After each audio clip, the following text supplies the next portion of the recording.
आज मैं बना रही हूँ दूध पिट्ठा।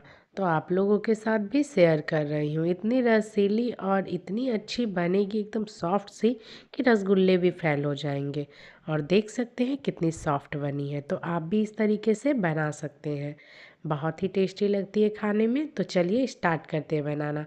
उसके लिए हमें कुछ सामग्री की ज़रूरत है, जो मैंने स्क्रीन पर मेंशन कर दिया है। और अब यहाँ पहले मैंने 250 ग्राम मावा ले लिया है और उसे अच्छे से कट कर लिया है। मावा को मैंने फ्रिज में रखा था, इसलिए थोड़ा कड़क हो गया है। तो इसे सॉफ्ट करना पहले ज़रूरी है। आप चाहें तो मिक्सर जार में भी ग्राइंड कर सकते हैं।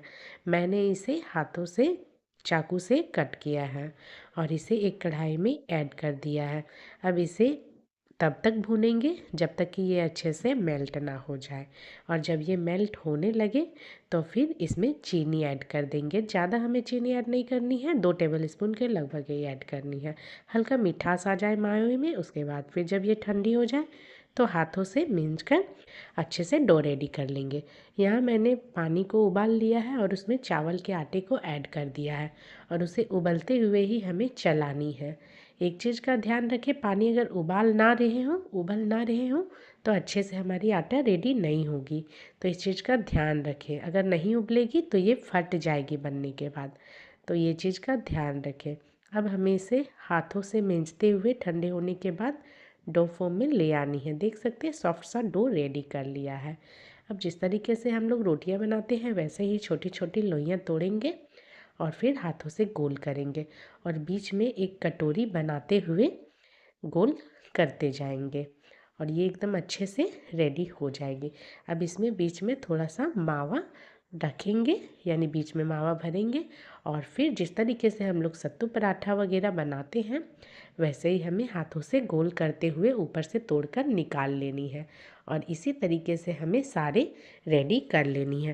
पहले लोइयाँ तोड़ कर रख लें, उसके बाद फिर सारी साथ ही बनाते जाएं। इसे ज़्यादा देर तक हम लोग बनाकर भी नहीं रख सकते हैं, क्योंकि बाद में ये सूखने लगती है। आप चाहें तो हल्का गीले कपड़े से ढक कर भी इस डो को रख सकते हैं, अगर थोड़ी देर रख रहे हो तो। मैंने यहाँ पे साथ में ही बनाई है, तो इसलिए ढक कर रखने की ज़रूरत नहीं पड़ी है। हमें सारे बॉल्स ऐसे ही मावा भरकर रेडी कर लेनी है, यानी कि पिट्ठा। ये मैं खोआ वाली पिट्ठा बना रही हूँ, इसलिए अंदर खोआ भरा है। और ये एक एक करके सारे मैंने रेडी कर लिए हैं। आप भी इसी तरीके से पहले रेडी करके रख लें, उसके बाद ही हम इसे दूध में ऐड करेंगे। इस तरीके से रेडी करने से क्या होती है कि जब दूध में जाती है तो फटती नहीं है। तो आप इस चीज़ का ध्यान रखें कि उबलते हुए पानी में ही चावल के आटे को ऐड करें, क्योंकि बहुत लोगों से ये गड़बड़ हो जाती है। तो इस चीज़ का ध्यान रखें। अब यहाँ मैंने दूध को ऐड कर दिया है एक पैन में। एक कढ़ाई में मैंने 1.5 लीटर के लगभग दूध लिया है। ये कम दूध से भी बन जाती है।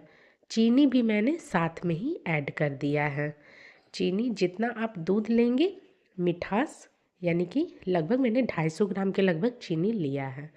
और फिर जब बॉयल हो गई, जब दूध में उबाल आ गई, तो एक एक करके सारे बॉल्स को इसमें ऐड कर दिया है और उबलने के लिए रख दिया है। जैसे जैसे उबलने लगेगी वैसे वैसे आप देख सकते हैं सारे बॉल्स तैरने लगेगी। और जब ये तैरने लगेगी तो फिर इसे हमें किसी चम्मच से उठाकर पहले निकालते जानी है। निकाल इसलिए रही हूँ क्योंकि सारा एक बार में नहीं लेगा। तो पहले मैंने आधा ऐड कर दिया था और उसे निकाल कर दूसरे में रख लिया। जब बॉयल हो गई, बॉयल होते ही ऊपर तैरने लगेगी तो फिर निकालते जाएंगे और ये साइड रखेंगे।